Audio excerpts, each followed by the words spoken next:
السلام علیکم۔ آج جمعرات ہے، جنوری کی 11 تاریخ۔ پاکستان میں اس وقت شام کے 7، بھارت میں 7:30، اور یہاں ہمارے اسٹوڈیوز کی گھڑیوں میں صبح کے 9 بج رہے ہیں۔ وائس آف امریکہ واشنگٹن کی اردو سروس سے میں ہوں خالد حمید، خبروں کے ایک بلٹن کے ساتھ۔ اسرائیل کی فوج نے بدھ اور جمعرات کی درمیانی رات وسطی اور جنوبی غزہ کی پٹی میں مزید فضائی اور زمینی حملے کیے ہیں۔ حماس کے زیر انتظام غزہ کی وزارت صحت کے مطابق رات کیے گئے حملوں میں 60 سے زائد افراد موت کا شکار ہو گئے، جن میں غزہ کی پٹی کے دوسرے بڑے شہر خان یونس میں ہونے والی اموات بھی شامل ہیں۔ اسرائیلی فوج نے خان یونس میں صحافیوں کو ایک زیر زمین سرنگ کی ویڈیو بھی دکھائی، جس کے بارے میں اسرائیل کا دعویٰ ہے کہ وہاں اسرائیلی یرغمالیوں کو قید رکھے جانے کے شواہد بھی ملے ہیں۔ اسرائیلی وزیراعظم بنیامن نیتن یاہو نے کہا ہے کہ اسرائیل کے غزہ پر مستقل طور پر قبضہ کرنے کا کوئی ارادہ نہیں ہے۔ ان کا کہنا تھا کہ اسرائیل کا غزہ کی شہری آبادی کو بے گھر کرنے کا بھی کوئی ارادہ نہیں ہے۔ ہم حماس سے لڑ رہے ہیں، فلسطینی آبادی سے نہیں۔ نیتن یاہو نے دعویٰ کیا کہ اسرائیل بین الاقوامی قوانین کی مکمل پاسداری کرتے ہوئے حماس کے خلاف لڑ رہا ہے۔ ان کا کہنا تھا کہ آئی ڈی ایف شہریوں کی ہلاکتوں کو کم سے کم کرنے کی پوری کوشش کر رہا ہے، جبکہ حماس فلسطینی شہریوں کو انسانی ڈھال کے طور پر استعمال کر کے ان کی ہلاکتوں میں اضافے کی پوری کوشش کر رہا ہے۔ امریکی وزیر خارجہ اینٹنی بلنکن جمعرات کو مصری صدر عبد الفتاح السیسی سے ملاقات کر رہے ہیں۔ مصر نے اس سے پہلے اسرائیل اور حماس کے درمیان عارضی جنگ بندی میں ثالثی کا کلیدی کردار ادا کیا تھا، جس میں حماس نے 100 سے زائد یرغمالیوں کو رہا کیا اور اسرائیل نے 240 فلسطینی قیدیوں کو رہا کیا۔ قاہرہ میں جمعرات کی بات چیت سے ایک روز پہلے بلنکن نے مغربی کنارے میں فلسطینی اتھارٹی کے صدر محمود عباس سے ملاقات کی، اور صدر عباس نے مصر کے صدر سیسی اور اردن کے شاہ عبداللہ دوم کے ساتھ بعد میں بات چیت کی۔ بات چیت کے بعد اردن، مصر اور فلسطینی رہنماؤں نے ایک مشترکہ بیان میں عالمی برادری سے غزہ میں فوری جنگ بندی اور فلسطینی شہریوں کے تحفظ کے لیے دباؤ برقرار رکھنے کا مطالبہ کیا۔ ان رہنماؤں نے زور دیا کہ غزہ میں بے گھر فلسطینیوں کے اپنے گھروں کو واپس جانے کی اجازت دی جائے۔ انہوں نے جنگ کے بعد اسرائیل کی جانب سے علاقے کے کچھ حصوں پر دوبارہ قبضہ کرنے کی کسی بھی کوشش کو مسترد کر دیا۔ واضح رہے کہ اسرائیل نے اقوام متحدہ کے مشن کو جنگ سے تباہال شمالی غزہ کی صورتحال کا جائزہ لینے کی اجازت پر رضامندی ظاہر کی ہے۔ ادھر اقوام متحدہ کے سیکرٹری جنرل اینتونیو گوتریس کے ترجمان اسٹیفان دوجارک نے کہا ہے کہ مشن کو اسرائیل کی طرف سے سیکیورٹی گارنٹی حاصل ہے۔ اقوام متحدہ اسے جلد از جلد انجام دینے کی امید رکھتا ہے، کیونکہ یہ شمالی غزہ کے لیے انسانی امداد میں اضافے کے لیے اہم ہے۔ اقوام متحدہ کی سلامتی کونسل نے بدھ کے روز یمن میں مقیم حوثی باغیوں کی طرف سے بحیرہ احمر سے گزرنے والے بحری جہازوں پر حملوں کی مذمت کی ہے اور انہیں فوری طور پر بند کرنے کا مطالبہ کیا ہے۔ امریکی سفیر لنڈا تھامس گرین فیلڈ نے کہا کہ بین الاقوامی جہاز رانی پر حوثیوں کے بار بار حملے نہ صرف سیکیورٹی کے لیے بلکہ ایک اقتصادی خطرہ ہیں، جس سے خوراک، ادویات اور توانائی کی قیمتوں میں اضافہ ہو رہا ہے۔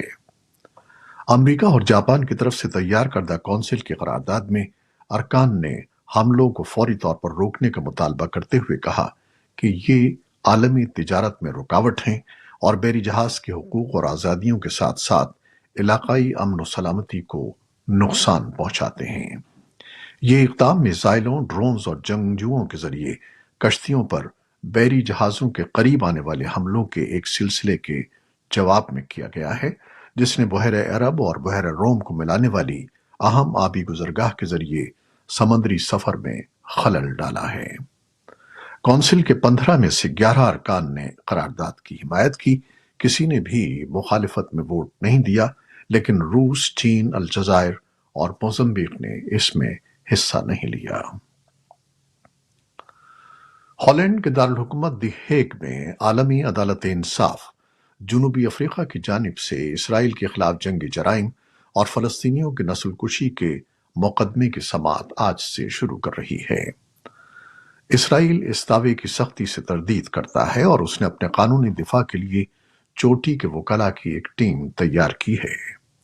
جنوبی افریقہ ابتدائی طور پر بین الاقوامی عدالت انصاف سے اس کیس میں غزہ کی پٹی میں اسرائیل کے فوجی حملے کو فوری طور پر معطل کرنے کا حکم دینے کا بھی مطالبہ کر رہا ہے، جسے حل ہونے میں برسوں لگ سکتے ہیں۔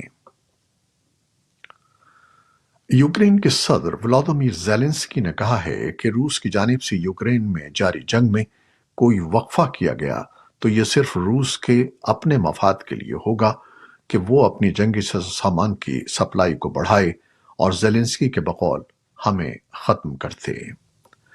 زیلنسکی نے، جو ایستونیا کے دورے پر ہیں، کہا کہ یوکرین کی سرزمین پر میدان جنگ میں ایک وقفہ جنگ کا خاتمہ نہیں ہوگا۔ انہوں نے کہا کہ یہ روسی فیڈریشن یا کسی اور کے ساتھ سیاسی بات چیت کا باعث نہیں بنے گا۔ سپریم کورٹ آف پاکستان کی جانب سے سابق صدر جنرل ریٹائرڈ پرویز مشرف کی سزائے موت برقرار رکھنے کا معاملہ پاکستان میں موضوع بحث بنا ہوا ہے۔ بعض حلقے سزا برقرار رکھنے کے فیصلے کی حمایت، جبکہ بعض اس کی مخالفت کر رہے ہیں۔ بعض ماہرین کا کہنا ہے کہ اس فیصلے کو برقرار رکھنے سے پاکستان میں آئین شکنی کا راستہ بند ہو سکتا ہے۔ بعض مبصرین کہتے ہیں کہ سابق صدر پرویز مشرف وفات پا چکے ہیں۔ اس فیصلے کی محض علامتی حیثیت ہے، لہذا اس کا کوئی خاص اثر نہیں پڑے گا۔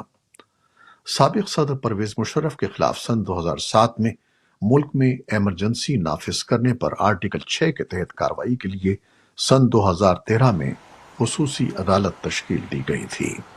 کئی مرتبہ خصوصی عدالت کے جج تبدیل ہونے کے بعد اور مشرف کے عدالت میں پیش نہ ہونے کے باوجود اس کیس کی کارروائی چلتی رہی۔ دسمبر سن 2019 میں سنگین غداری کیس کی سماعت کرنے والی خصوصی عدالت کے ججز جسٹس وقار سیٹھ اور جسٹس شاہد کریم نے پرویز مشرف کو آئین شکنی کا مجرم قرار دیا۔ خصوصی عدالت میں شامل جج جسٹس نذر اکبر نے اس فیصلے سے اختلاف کیا۔ اطلاعات کے مطابق طالبان رہنما نے بدھ کو قندھار میں پاکستانی سیاستدان سے ملاقات کی ہے، لیکن طالبان حکومت نے افغانستان کے مقامی میڈیا میں بڑے پیمانے پر شائع ہونے والی ان رپورٹوں کو نہ تو مسترد کیا ہے اور نہ ہی ان کی تصدیق کی ہے۔ ایک ذریعے نے وائس آف امریکہ کو بتایا کہ جمعیت العلماء اسلام فے کے سربراہ مولانا فضل الرحمان کے ساتھ یہ میٹنگ بدھ کو قندھار آرمی کور ہیڈ کوارٹر میں ہوئی۔ کچھ رپورٹوں میں کہا گیا ہے کہ ملا ہیبت اللہ پاکستانی وفد سے ملاقات کے لیے کابل گئے تھے، لیکن ان معلومات کی آزادانہ طور پر تصدیق نہیں ہو سکی۔ پاکستان کے دفتر خارجہ کی ترجمان نے موجودہ معاملے پر میڈیا کو بریفنگ دی ہے۔ وہ مولانا فضل الرحمان کی ملا ہیبت اللہ سے ملاقات پر بھی بات کریں گی، لیکن ابھی تک بریفنگ کی تفصیلات سامنے نہیں آئی ہیں۔ اقوام متحدہ کے ترقیاتی پروگرام نے اپنی تازہ ترین تحقیقی رپورٹ میں بتایا ہے کہ افغان عوام شدید مشکلات کا شکار ہیں۔ ان میں سے تقریباً 85% یومیہ $1 سے بھی کم پر گزارا کر رہے ہیں۔ اگست سن 2021 کے بعد صورتحال واضح طور پر مزید خراب ہوئی ہے، خاص طور پر خواتین کے لیے جنہیں اب سخت پابندیوں کا سامنا ہے۔ ایک اندازے کے مطابق صرف خواتین کے حقوق پر پابندیوں سے $600 ملین امریکی سے $1 بلین کے درمیان معاشی نقصان ہوا ہے۔ نومبر میں ہونے والے امریکی صدارتی انتخاب میں حصہ لینے کے خواہش مند ریپبلکن صدارتی امیدواروں کے درمیان 5واں مباحثہ بدھ کی ریاست آئیوا میں ہوا۔ مباحثے میں ریاست فلوریڈا کے گورنر رون ڈی سینٹنس اور اقوام متحدہ میں امریکہ کی سابق سفیر نکی ہیلی نے ایک دوسرے پر زبردست تنقید کی، لیکن اپنے ریپبلکن حریف سابق صدر ڈونلڈ ٹرمپ پر براہ راست تنقید سے گریز کیا۔